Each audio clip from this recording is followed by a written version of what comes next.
میرا کام ہے کہ آپ کی تربیت کرنا. میری عمر یہ ہے کہ میں ساری دنیا دیکھ چکا ہوں. میں نے جو میرا بار بار آپ کو ایک چیز سمجھاتا ہوں کہ میرا تجزیہ کیا ہے.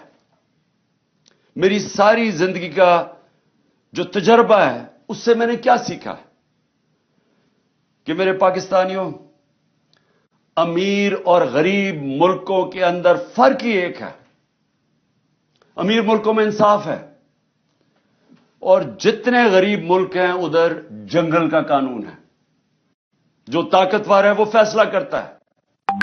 جس طرح جنگل کے اندر شیر فیصلہ کرتا ہے، نچلے کمزور جانوروں کا کوئی بچانے والا نہیں ہے، ان کو کوئی تحفظ نہیں ہے.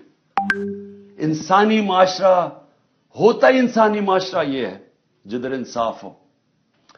اللہ نے جتنے بھی پیغمبر بھیجے اس دنیا میں، جتنے بھی اللہ نے پیغمبر بھیجے، سب سے زیادہ اللہ کے پیغمبر ایک ہی چیز پہ کھڑے رہے ہیں، انصاف پہ.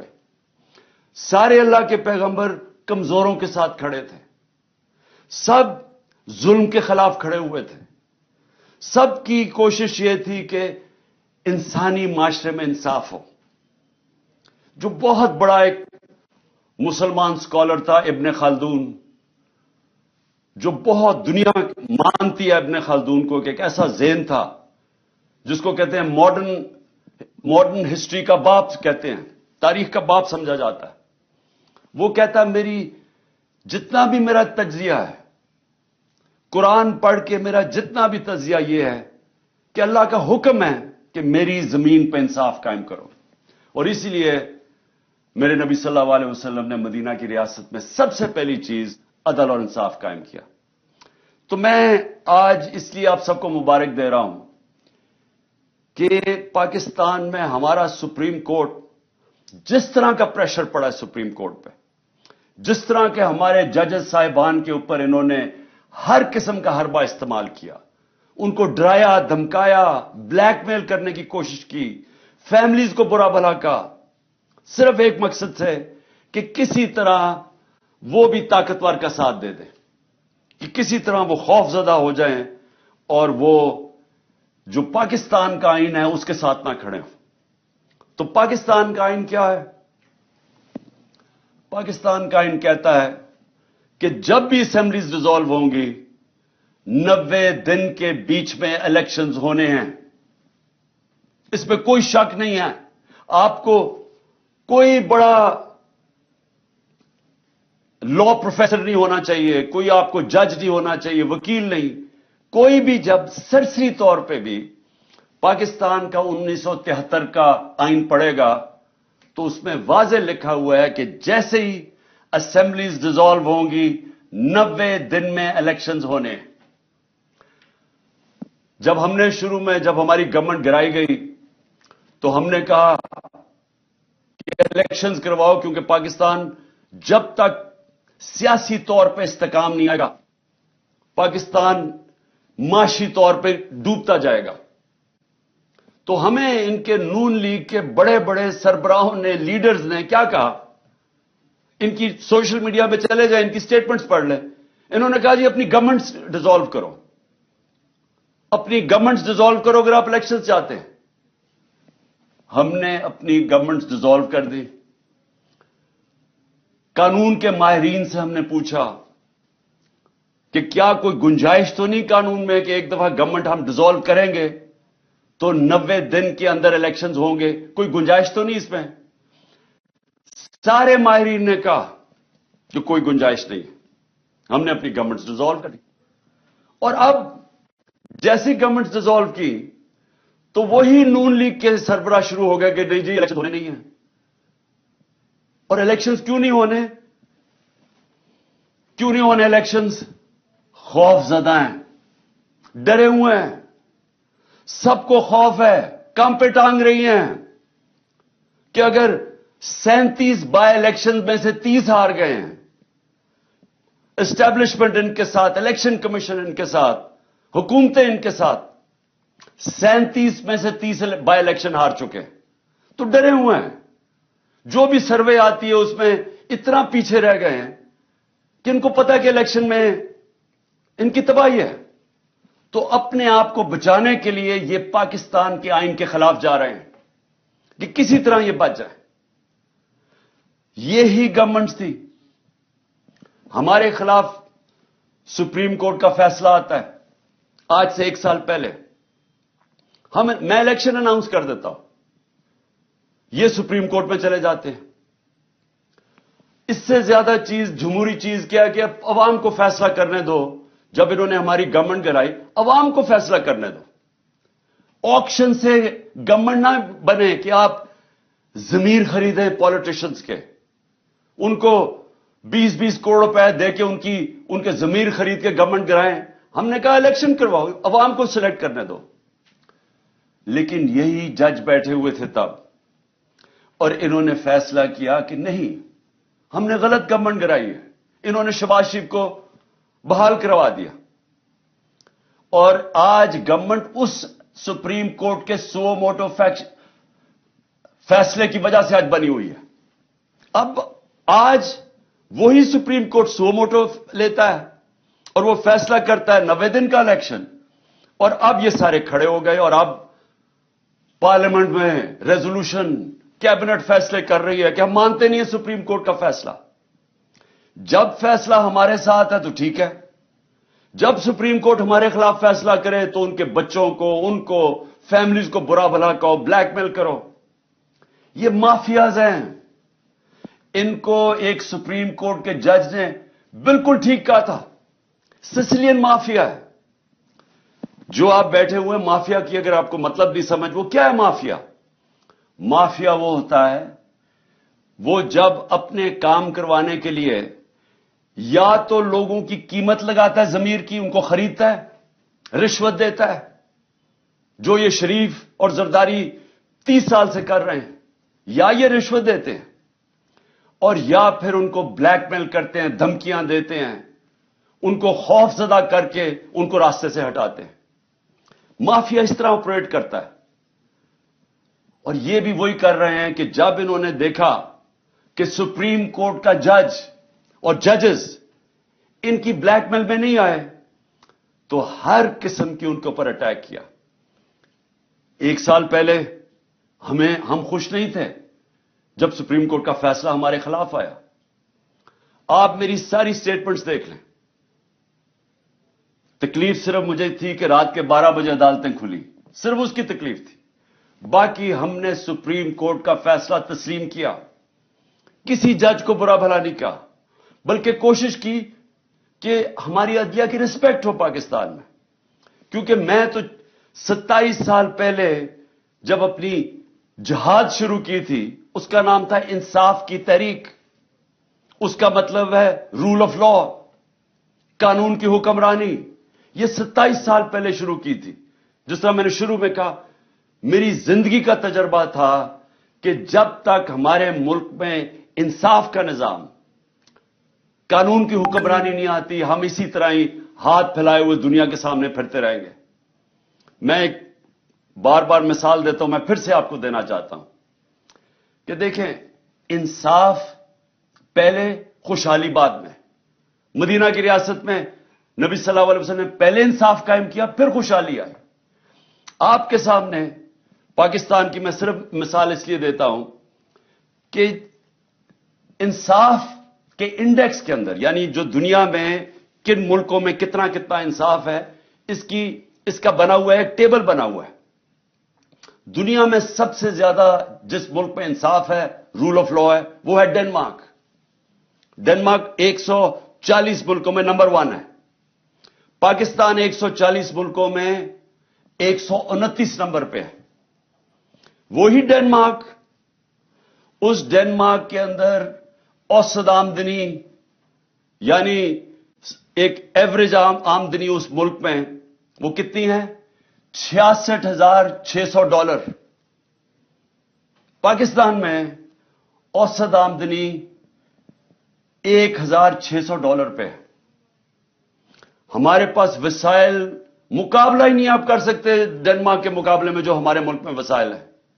لیکن ادھر دیکھیں خوشحالی اور ہمارا حال دیکھیں. تو اس پاکستان کے اندر یہ جو